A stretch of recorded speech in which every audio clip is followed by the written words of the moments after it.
بسم اللہ الرحمن الرحیم۔ شروع اللہ کا نام لے کر جو بڑا مہربان نہایت رحم والا ہے۔ یسألونک عن الانفال قل الانفال للہ والرسول فاتقوا اللہ واصلحوا ذات بینکم وَأَطِیعُوا اللَّهَ وَرَسُولَهُ إِن كُنتُم مُّؤْمِنِینَ۔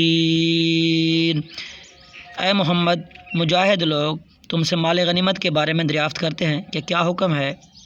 کہہ دو کہ مال غنیمت خدا اور اس کے رسول کا مال ہے، تو خدا سے ڈرو اور آپس میں صلح رکھو، اور اگر ایمان رکھتے ہو تو خدا اور اس کے رسول کے حکم پر چلو۔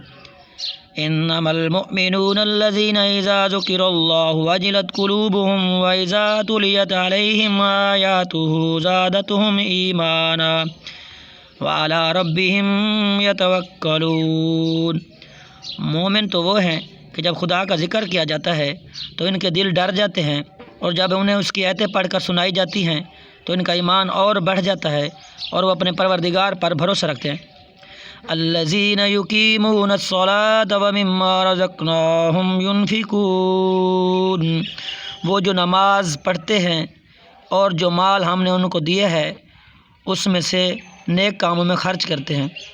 اولئک هم المؤمنون حقا لهم درجات عند ربهم ومغفرۃ ورزق کریم۔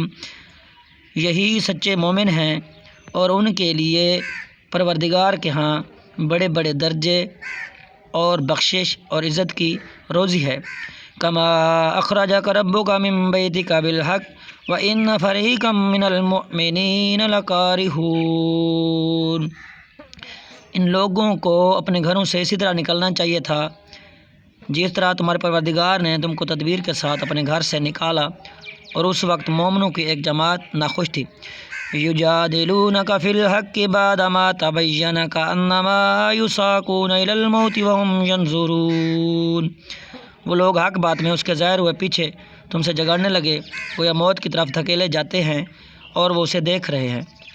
وَإِذْ يَعِدُكُمُ اللَّهُ إِحْدَى الطَّائِفَتَيْنِ أَنَّهَا لَكُمْ وَتَوَدُّونَ أَنَّ غَيْرَ ذَاتِ الشَّوْكَةِ تَكُونُ لَكُمْ وَيُرِيدُ اللَّهُ أَن يُحِقَّ الْحَقَّ بِكَلِمَاتِهِ وَيَقْطَعَ دَابِرَ الْكَافِرِينَ۔ اس وقت کو یاد کرو جب خدا تم سے وعدہ کرتا تھا کہ ابو سفیان اور ابو جہل کے دو گروہوں میں سے ایک گروہ تمہارا مسخر ہو جائے گا، اور تم چاہتے تھے کہ جو قافلہ بے شان و شوکت یعنی بے ہتھیار ہے وہ تمہارے ہاتھ آ جائے، اور خدا چاہتا تھا کہ اپنے فرمان سے حق کو قائم رکھے اور کافروں کی جڑ کاٹ کر پھینک دے۔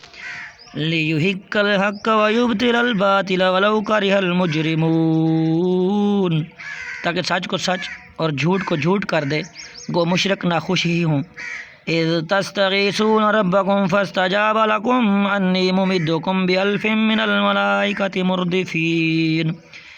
جب تم اپنے پروردگار سے فریاد کرتے تھے تو اس نے تمہاری دعا قبول کر لی اور فرمایا کہ تسلی رکھو، ہم 1000 فرشتوں سے جو ایک دوسرے کے پیچھے آتے جائیں گے تمہاری مدد کریں گے۔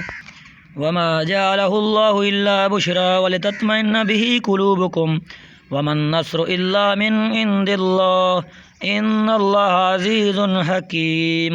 اور اس مدد کو خدا نے محض بشارت بنایا تھا کہ تمہارے دل اس سے اطمینان حاصل کریں، اور مدد تو اللہ ہی کی طرف سے ہے، بے شک خدا غالب حکمت والا ہے۔ الکلمات والتراکیب۔ الانفال مال غنیمت۔ اصلحوا ذات بینکم، اپنے آپس کے تعلقات درست کرو، اپنے درمیان صلح رکھو۔ واجلت، ڈرتے ہیں، ڈر جاتے ہیں۔ کارہون، ناگواری محسوس کرنے والے۔ یساقون، وہ دھکیلے جاتے ہیں، وہ ہانکے جاتے ہیں۔ اہدا، ایک مونس۔ دابرہ، جڑ۔ تستغیثون، تم فریاد کرتے ہو، تم فریاد کرتے تھے۔ مردفین، لگاتار آنے والے۔ غیر ذات الشوکہ، بغیر کانٹے کے، بغیر اسلحے اور قوت کے۔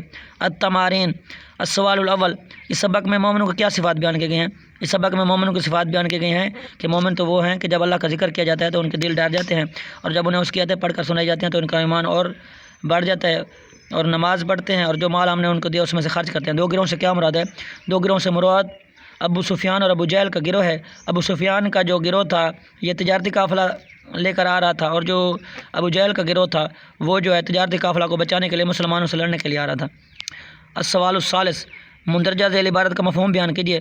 فاتقوا اللہ واصلحوا ذات بینکم، پس اللہ سے ڈرو اور اپنے آپس کے تعلقات درست کرو، پس اللہ سے ڈرو اور آپس میں صلح رکھو۔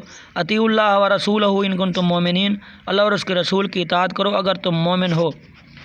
اذا تلیت علیہم آیاتہ زادتہم ایمانا، جب انہیں اس کی آیتیں پڑھ کر سنائی جاتی ہیں تو ان کا ایمان اور بڑھ جاتا ہے۔